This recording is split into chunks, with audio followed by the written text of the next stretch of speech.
자, 그래서 드디어 41절로 넘어왔습니다. 현 존재의 존재는 염려, 조르게라고 하죠. 마음씀.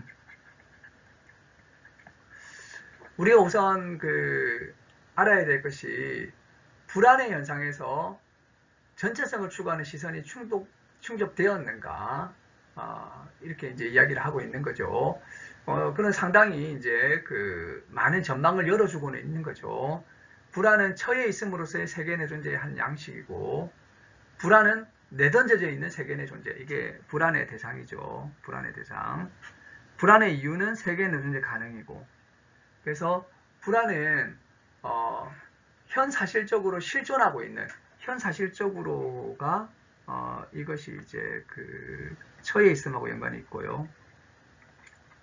실존하고 이게 이해하고 연관이 있는 거죠. 그래서 이제 처해 있음은 내던져져 있음. 실존하고 있으면 존재 가능.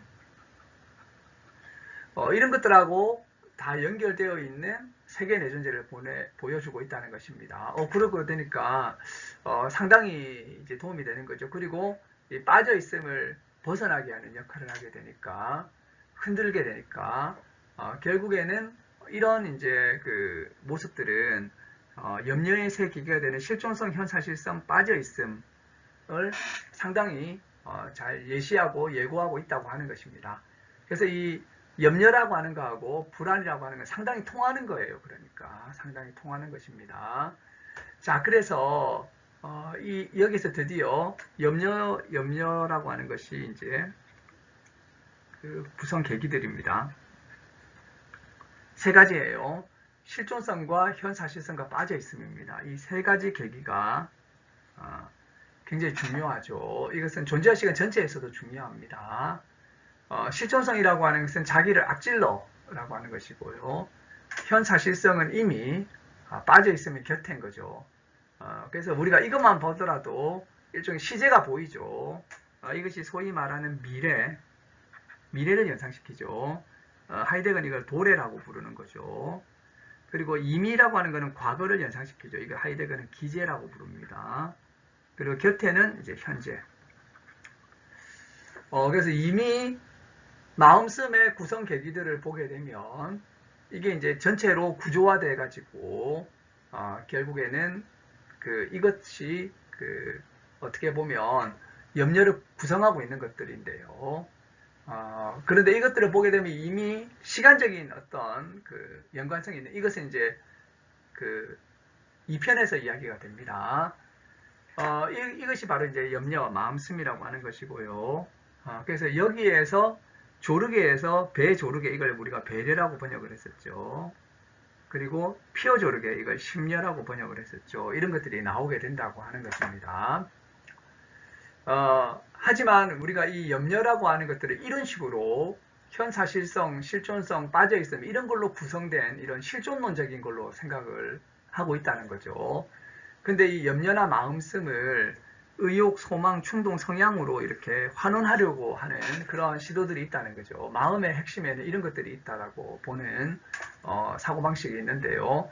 이건 안 된다라고 하는 것입니다. 오히려 이런 것들이 염려에서 유래했다는 것이 하이데거의 설명이라고 보시면 되겠습니다. 자, 그래서 현존재의 존재는 염려입니다. 자, 우리 손안의 것,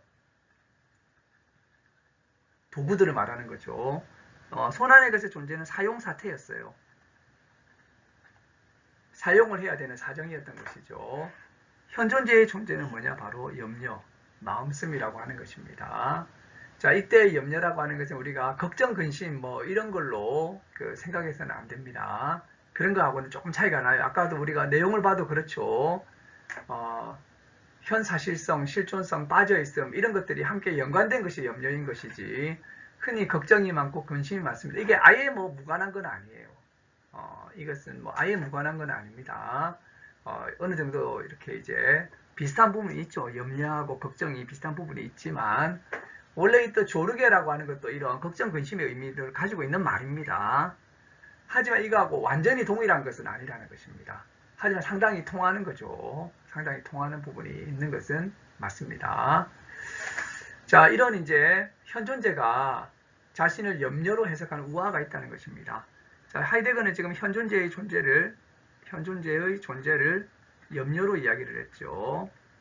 염려로 이야기했었는데 인간을 염려로 보는 그런 우화가 있다는 것입니다. 그래서 쿠라의 신화, 쿠라의 우화가 있는데요. 이 쿠라가 강을 건너다가 점토를 발견한 거예요. 그래서 이제 이걸 인간으로 만들기 위해서 이 점토에다가 혼을 불어넣어 달라고 주피터죠. 이 주피터에게 간청을 합니다.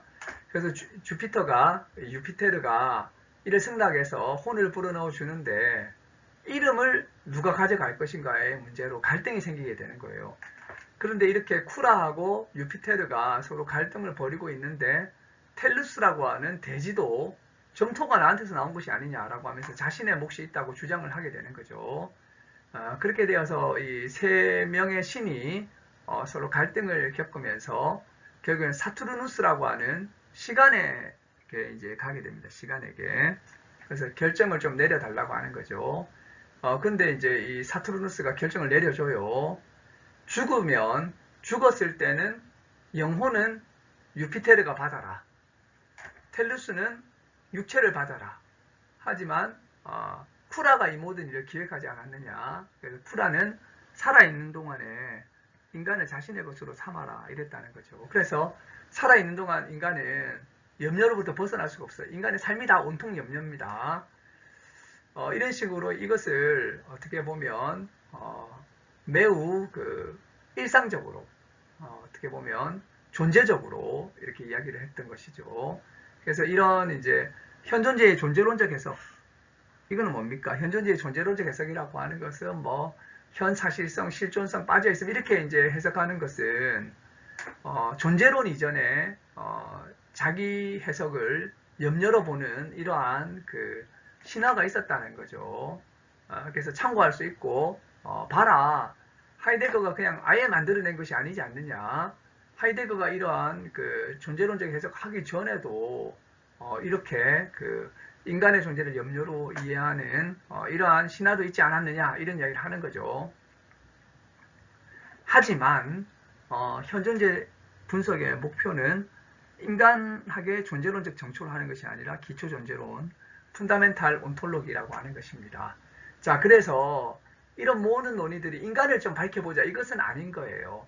하이데거에서 인간이라고 하는 것은 첫 번째 단계죠. 인간에서 시간으로 넘어가서 존재로 가려고 하는 첫 단계일 뿐이기 때문에 이것이 이제 궁극 목표는 아니라고 하는 것입니다.